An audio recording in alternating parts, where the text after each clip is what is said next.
نماز دیکھیے نا، اب کسی حال میں معاف نہیں ہے، کسی حال میں معاف نہیں ہے۔ اللہ نے اس میں سہولت کی شکل رکھ دی ہے، لیکن بن نماز کے مسلمان لگتا ہی نہیں ہے نا بھائی۔ بھائی آپ سفر میں ہیں، چلو کچھ بھی نہ پڑھو، 17 رکعتوں میں سے آپ صرف اور صرف 5 رکعتیں پڑھ لو، 3 وتر کی اور 2 فرض کی، 17 رکعت، باقی سب معاف۔ ظہر کی 12 میں سے سب معاف، صرف 2 پڑھ لو، بس صرف 2 پڑھ لو۔ تو یہ ترمیم اور اتنی سہولت کر دی نا کہ چلو تم سفر میں ہو، وہ تمہیں 17 پڑھنی تھی، صرف 5 پڑھ پہ اللہ معاف پوری کر دے گا، پورا ثواب دے دے گا۔ تم نے 12 پڑھنی تھی ظہر کی، صرف 2 پڑھ لو گے، اللہ سب قبول کر لے گا۔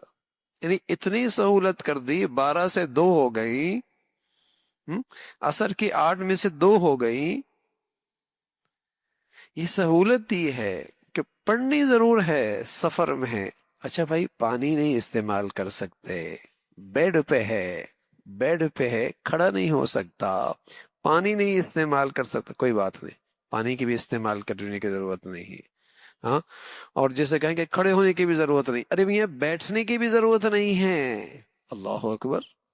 لیکن چونکہ مسلمان ہیں تو نماز تو پڑھنی ہوگی، پانی کی بھی ضرورت نہیں، کھڑے ہونے کی بھی ضرورت نہیں، بیٹھنے کی بھی ضرورت نہیں، اسی حال میں نماز پڑھ لے۔ لیکن مسلمان جو ہے، کافر اور مسلمان میں فرق تو ہونا ہے نا، تو کہ وہ بھی اذان سنتا ہے، یہ بھی اذان سنتا ہے، وہ نماز نہیں پڑھتا، یہ نماز پڑھتا ہے۔ کافر اور مسلمان میں یہی تو فرق ہے۔ یہ اسٹیشن پہ ہے، یہ ایئرپورٹ پہ ہے، یہ سفر کر رہا ہے، مسلمان اور کافر میں تو یہی تو فرق ہونا ہے کہ یہ نماز پڑھ رہا ہے، وہ نماز نہیں پڑھ رہا۔ یہ فرق تو کرنا ہے اس نے۔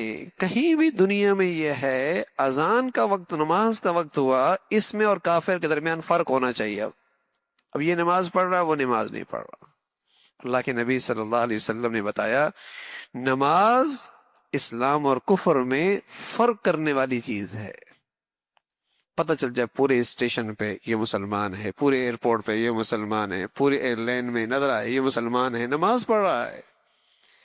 اللہ کے نبی نے فرمایا یہ فرق کرنے والی چیز ہے، تو یہ تو ادا کرنی ہوگی۔ اور اگر بالفرض قضا ہو گئی تو سب سے پہلے اس کی قضا کی فکر ہو، اسے ادا کرے۔ اللہ عمل کی توفیق نصیب فرمائے۔